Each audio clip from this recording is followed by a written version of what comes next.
Hello बच्चा लोग, क्षितिज academy में आपका स्वागत है। तो आज हम लोग पढ़ने वाले हैं इलेक्ट्रिक फील्ड डायपोल के इक्वेटोरियल पोजीशन पे, ठीक है, मतलब परपेंडिकुलर बाइसेक्टर पोजीशन पे। तो सबसे पहले हम लोग क्या करेंगे, एक डायपोल कंसीडर करेंगे। दो चार्ज, आपको पता है दो चार्ज इक्वल मैग्नीट्यूड का और अपोजिट डायरेक्शन का if placed at some certain distance, then the system is known as electric dipole. दो इक्वल चार्ज, कोई इक्वल मैग्नीट्यूड का चार्ज अपोजिट साइन का अगर कुछ डिस्टेंस पे रखे गए तो वैसे सिस्टम को हम लोग कहते हैं, तो इसको हम लोग कहते हैं इलेक्ट्रिक डायपोल। क्लियर है? अब इलेक्ट्रिक डायपोल के इक्वेटोरियल पोजीशन, जैसे ये डायपोल है ना, तो इसका परपेंडिकुलर बाइसेक्टर वाला जो पोजीशन होगा, ठीक है, उस पोजीशन पे हम लोगों को इसके सेंटर से r दूरी पर जाकर किसी पॉइंट P पर हम लोगों से पूछता है इलेक्ट्रिक फील्ड का डेरिवेशन। सीबीएसई, बिहार बोर्ड दोनों के एग्जाम में ये क्वेश्चन आता है, ठीक है। तो हम लोग इसका डेरिवेशन करेंगे। ओके, तो बच्चे लोग, आप लोग लैंग्वेज में इसको खुद से लिख लेना, मैं आपको बता देता हूं, आप स्क्रीन पॉज करके लिख सकते हो। लैंग्वेज ऐसे लिखेंगे, consider an electric dipole having charge q and distance between the dipole is 2a। तो इस बात को आप लोग लैंग्वेज में लिख लेना। दोनों डायपोल के बीच के डिस्टेंस को कुछ भी मान सकते हैं, मैंने 2a माना है, अभी समझ में आ जाएगा आपको क्यों 2a माना है। हमारा वर्क क्या है, काम क्या है? हमारा काम है इसके equatorial position, that is perpendicular bisector position पे सेंटर से r डिस्टेंस पर हम लोगों को फाइंड करना है इलेक्ट्रिक फील्ड। क्लियर है? तो चलिए, तो सबसे पहले लैंग्वेज में आप लोगों ने लिख लिया होगा, हम लोग इसको करते हैं। तो करेंगे क्या, तो बच्चा लोग इसको ऐसा करो कि इसको कुछ नाम दे दो। सपोज करो कि ये चार्ज a प्लस a जिस पॉइंट पे रखा उसका नाम दे देते हैं b, इसका नाम दे देते हैं c और ये है p, ठीक है, और इस सेंटर का नाम दे दो o। क्लियर है? अब ऐसा आप समझिए कि पॉजिटिव चार्ज से इस पॉइंट में जो इलेक्ट्रिक फील्ड होगा वो कैसे होगा?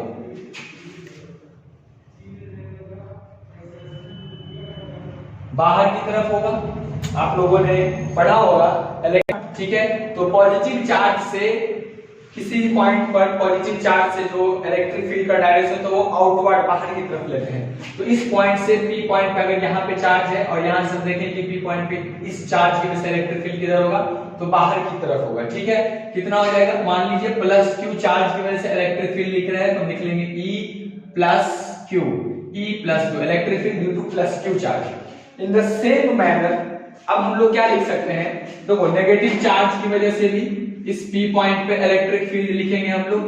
तो देखिए, नेगेटिव चार्ज से किसी बाहरी पॉइंट पे जो इलेक्ट्रिक फील्ड लिखते हैं तो टुवर्ड्स द नेगेटिव चार्ज होता है इलेक्ट्रिक फील्ड लाइंस का डायरेक्शन। तो यहां से जब हमने इस पॉइंट को मिला देंगे, मैच ज्वाइन कर देंगे, ठीक है, P पॉइंट को A पॉइंट से ज्वाइन कर दिए, तो इनके लाइन ज्वाइनिंग के along electric field due to negative charge लग रहा है,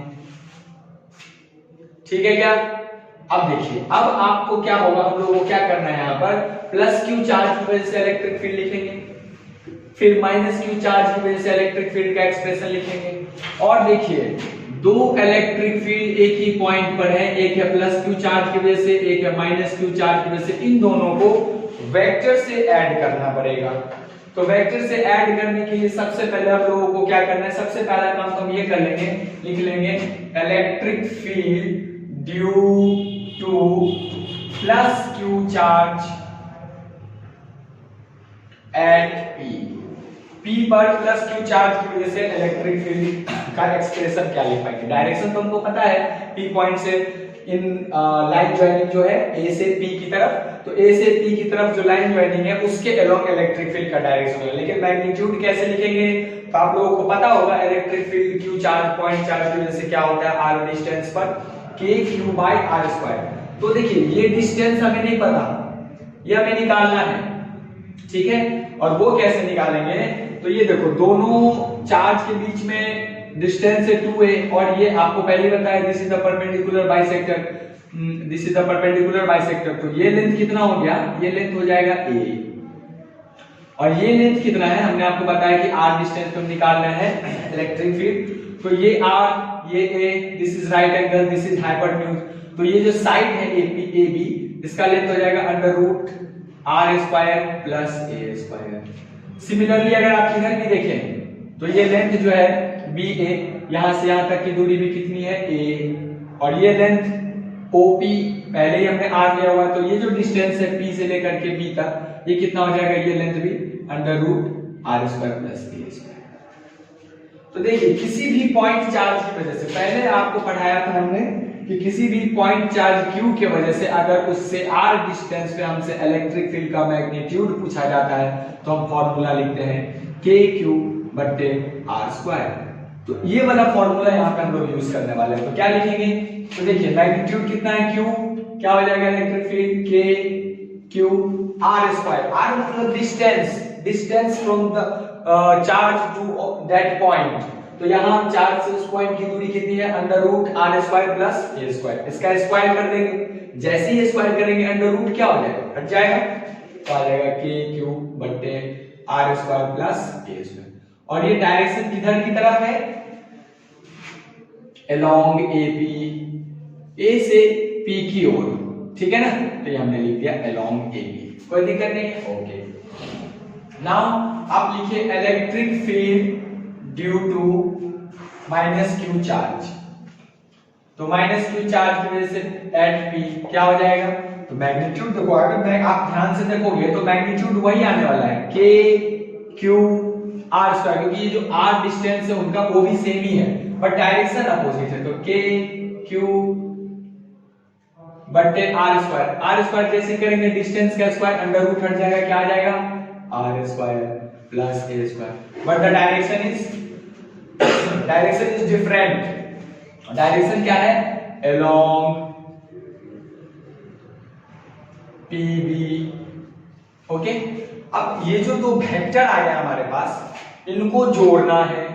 अगर इनको देखिए, अब क्या कीजिए, सपोज कि यहाँ पे हमने एक कोऑर्डिनेट एक्सिस बना दिया, क्या बना दिया, कोऑर्डिनेट एक्सिस। ये हो गया हमारा y एक्सिस, ये हो गया हमारा x एक्सिस। दो वेक्टर को जोड़ना है, एक ऐसे है और एक ऐसे, इनको जोड़ना है हमको कैसे भी करके। तो इनको जोड़ने के लिए हमको कुछ एंगल वगैरह पता होना चाहिए। आप ध्यान से देखिए, डायग्राम सीधा नहीं लग रहा होगा बट आप एज्यूम कर लीजिए कि ये सीधा है, तो आपको सीधा नजर आएगा, कोई दिक्कत नहीं इसमें, ओके। तो आप ध्यान से देखिए कि ये एक स्ट्रेट लाइन है, ए पी और आगे ये जो लाइन आप देख रही है एक स्ट्रेट लाइन है, स्ट्रेट लाइन है और ये horizontal line, this is horizontal line. तो जो एंगल थीटा यहां होगा वही एंगल थीटा यहां भी होगा, ठीक है ना। कैसे, कॉरेस्पॉन्डिंग एंगल, ठीक है।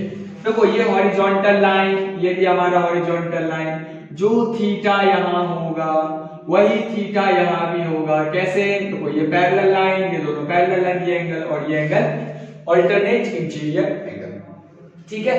तो बेसिकली अब क्या होगा, इस e को और इस e को हम लोग नेट e अगर हम निकालेंगे तो हम cos थीटा sin थीटा और i कैप j कैप के टर्म्स में लिखेंगे। तो e प्लस q वेक्टर को अगर हम लिखना चाहें, e प्लस q वेक्टर, तो इसको हम क्या लिख सकते हैं, e plus q cos theta i cap plus e plus q sin theta j cap. ये लिख सकते हैं हम वो इलेक्ट्रिक फील्ड वेक्टर को, प्लस q चार्ज वाले की वजह से, माइनस q चार्ज वाले की वजह से भी लिख सकते हैं। क्या लिख सकते हैं, e plus q, sorry minus charge की वजह से लिखे तो minus q cos theta i cap minus e minus q sin theta j cap. देखिए बच्चा लोग, हुआ क्या कि जैसे ही हमको e प्लस q पता चल गया और e माइनस q पता चल गया, और कैसे पता चला तो आप देख ही रहे हैं, ठीक है। तो अब हमने यहाँ पे इस पॉइंट P पे कोऑर्डिनेट एक्सिस ड्रॉ कर दिया। ये हॉरिजॉन्टल लाइन, ये हॉरिजॉन्टल लाइन, ये स्ट्रेट लाइन, एक ट्रांसवर्सल लाइन, A P और आगे इसको आगे प्रोड्यूस किया, तो ये एक स्ट्रेट लाइन, ठीक है। तो ये एंगल थीटा और ये एंगल थीटा कॉरेस्पॉन्डिंग एंगल से इक्वल हुआ, और ये भी थीटा होगा और ये भी थीटा होगा। क्यों थीटा होगा? देखो आप अगर एक एंगल को थीटा मान रहे हो तो दूसरा एंगल भी थीटा ही होगा। क्यों? आप देख रहे हो ना, दो साइड बराबर है, तो ये एक आइसोसेलेस ट्रायंगल बन रहा है, बहुत सिमिलरिटी है। ठीक है, तो ये भी एंगल अगर थीटा तो ये भी angle theta, alternate interior angle से। ठीक, अब क्या करना है, इनको ऐड कर देना। उसका हमने कंपोनेंट लिया, एक एक्स एक्सिस के अलोंग आएगा, एक प्लस वाई एक्सिस के अलोंग आएगा। इस वाले इलेक्ट्रिक फील्ड का हमने कंपोनेंट लिया, एक एक्स एक्सिस के अलोंग आएगा, एक माइनस वाई एक्सिस के अलोंग आएगा।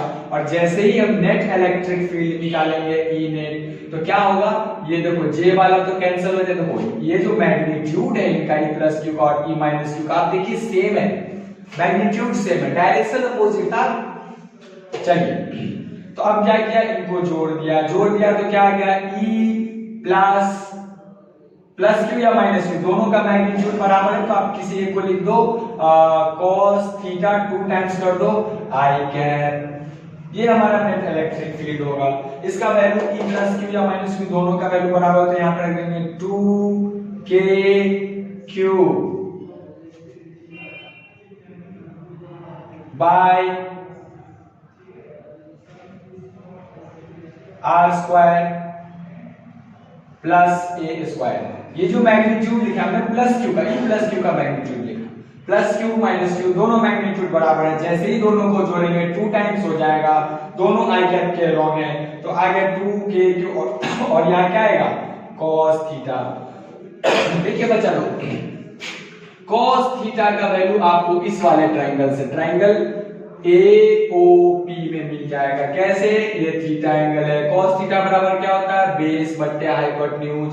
बेस कितना है, a है, हाइपोटेन्यूज कितना है, AP, that is under root r square plus a square. तो ये cos थीटा का वैल्यू हम यहाँ पे पुट कर देते हैं। पुट जैसे ही करेंगे तो क्या आ जाएगा, 2kq upon r square plus a square into cos theta का value a upon under root r square plus a square. What the expression will be, इसको थोड़ा सा अरेंज करके अगर हम लोग लिखें तो k into Q into 2a। तो कोई ये अरेंजमेंट, क्यों ऐसा अरेंजमेंट किया, अभी थोड़ी देर में आपको समझ में आ जाएगा। r square plus a square का पावर 3/2, और ये किसके अलोंग है, ये आई कैप के अलोंग चलता आ रहा है, ये आई कैप के अलोंग चलता आ रहा है। ठीक है बच्चा लोग, अब देखिए जरा, अब यहाँ जो टर्म आया है, जो नेट इलेक्ट्रिक फील्ड हमसे पूछा जाता है, डायपोल के लिए आप लोग निकाल रहे हैं, तो डायपोल मोमेंट की टर्म्स में लिखना पड़ेगा। आपको पता है डायपोल मोमेंट क्या होता है, डायपोल मोमेंट को हम लोग p वेक्टर से डिनोट करते हैं। p वेक्टर क्या होता है, p वेक्टर का मैग्नीट्यूड कैसे निकालते हैं, तो किसी एक चार्ज का magnitude into distance between the two charge of dipole, तो हो जाएगा q इनटू 2, ये मैग्नीट्यूड मिल गया। डायपोल मोमेंट एक वेक्टर क्वांटिटी है, इलेक्ट्रिक डायपोल मोमेंट एक वेक्टर क्वांटिटी है, तो मैग्नीट्यूड ऐसे निकालेंगे। और डायरेक्शन कैसे होगा, तो डायरेक्शन होगा p unit vector.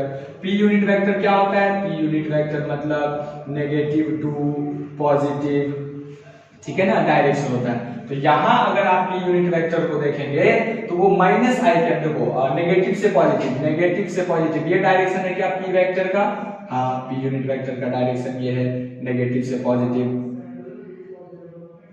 p unit vector. तो बेसिकली p यूनिट वेक्टर अगर आप देखें तो माइनस आई कैप के अलोंग, किसके अलोंग है p यूनिट वेक्टर, देखिए अगर आप यहाँ पे अगर आपने कोऑर्डिनेट एक्सिस बनाया है, अगर वो वाली डायरेक्शन प्लस आई एक्सिस है, तो ये वाली डायरेक्शन क्या हो जाएगी, माइनस आई कैप। तो p का डायरेक्शन, p का यूनिट वेक्टर का डायरेक्शन क्या है, डायपोल मोमेंट का negative to positive minus p unit vector हो जाएगा। कोई तकलीफ वाली बात नहीं है।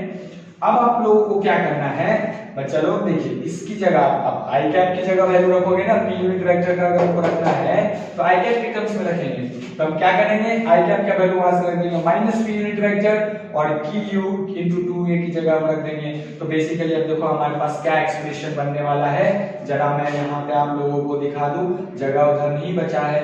तो ई नेट अगर अपने पास आ गया तो क्या है, बहुत अच्छा आएगा, k into Q into 2a, और आई कैप को मैं लिखने वाला हूं minus p p unit vector, और ये p का मैग्नीट्यूड है q इंटू 2 है, तो इसको आप p लिख सकते हो अपॉन नीचे क्या आ गया r square plus a square का पावर 3/2। रियलिटी में क्या होता है, रियलिटी में ये होता है कि ये जो a है प्रैक्टिकली वो a बहुत छोटा है r से। ये वाला जो a आप देख रहे हैं ये r से बहुत बहुत छोटा है, actually r is very very less than a। अब देखो सपोज करो कि कोई बहुत बड़ी क्वांटिटी उसका भी आप स्क्वायर करोगे, और कोई बहुत छोटी क्वांटिटी डेसिमल में उसकी वैल्यू समझ लो उसका आप स्क्वायर करोगे तो वो वैल्यू और कम होती जाएगी, ठीक है ना। जैसे डेसिमल वाले जो 1 से नीचे वाले उनका आप स्क्वायर करेंगे तो वैल्यू और कम होती चली जाती है, ठीक है। तो हम यहाँ क्या कर सकते हैं, बहुत बड़ी क्वांटिटी सपोज करिए r की वैल्यू अगर 100 होगी उसका स्क्वायर करेंगे 10,000 हो जाएगा, और a की वैल्यू अगर 0.1 होगी और उसका स्क्वायर करेंगे तो 0.01 हो जाएगा। तो ऐसे केसेस में हम क्या कर सकते हैं, a को इग्नोर कर सकते हैं। तो इग्नोर कब करेंगे, जब r much much greater than a होगा तभी इग्नोर करेंगे, अदरवाइज इग्नोर नहीं कर सकते। तो हमारे पास e नेट क्या आ गया माइनस k। अब देखो p into p unit vector को हम क्या लिख सकते हैं, p वेक्टर, तो p वेक्टर बटे नीचे क्या आ गया, अगर a स्क्वायर को इग्नोर कर देंगे, इग्नोर मतलब उसको सीधा हटा देंगे, बात खत्म उसको, तो r स्क्वायर का पावर 3/2 क्या आ जाएगा r क्यूब। ये जो आप एक्सप्रेशन देख रहे हो इसका डेरिवेशन सीबीएसई और बिहार बोर्ड दोनों के एग्जाम में आते ही रहता है, ठीक है। तो एक एक करके मैं सारे डेरिवेशंस अपने चैनल पे डाल रहा हूँ, आप लोग उसको देखिए और आराम से घर में मजे लीजिए। थैंक यू, धन्यवाद, बहुत बहुत शुक्रिया।